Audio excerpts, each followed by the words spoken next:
Illegal immigrants filmed as they're being raided, released by the government in hopes that images like these will convince voters they're taking immigration seriously. Next week, they're going further, hosting a summit on international immigration crime and today announcing a crackdown on illegal workers. We're introducing an amendment to the Border Security and Asylum Bill, which is to actually strengthen the requirements on employers in the gig economy to start checking people's eligibility for work, because, frankly, it is too easy at the moment for employers to take people on illegally through those contract mechanisms without those checks in place.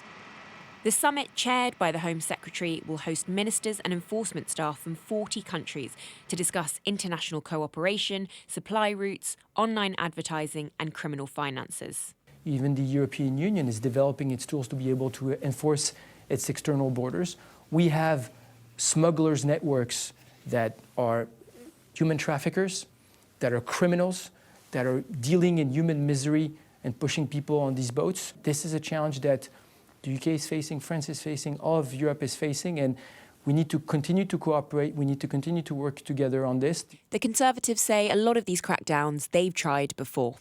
The government's announcement today is largely copied and pasted from measures introduced by the last government back in 2016, when legislation then clamped down on illegal working, introducing unlimited fines, the ability to confiscate wages, and terms of imprisonment of up to 6 months. Look, of course, I'm in favour of clamping down on illegal working, but there is very little here that is actually new. Immigration is a major issue for voters in Runcorn, where the resignation of the Labour MP Mike Amesbury, convicted of assault, means the first by-election for Keir Starmer's government. There's too many coming in at the moment and they're not doing enough to protect the borders. They're just letting them in and then putting them up in hotels and things, while the people that actually live in the country, the likes of the pensioners and people that are unemployed, are getting nothing. No, they don't do anything about the migrants and everything like that. They just let anyone in. Doesn't matter to him, but they promise everything and then you just don't get anything off him. America's getting the right idea. He's stopping it. What sort of country would we be, though, if we didn't help people who are in need or escaping war and those sorts of atrocities? A rich country.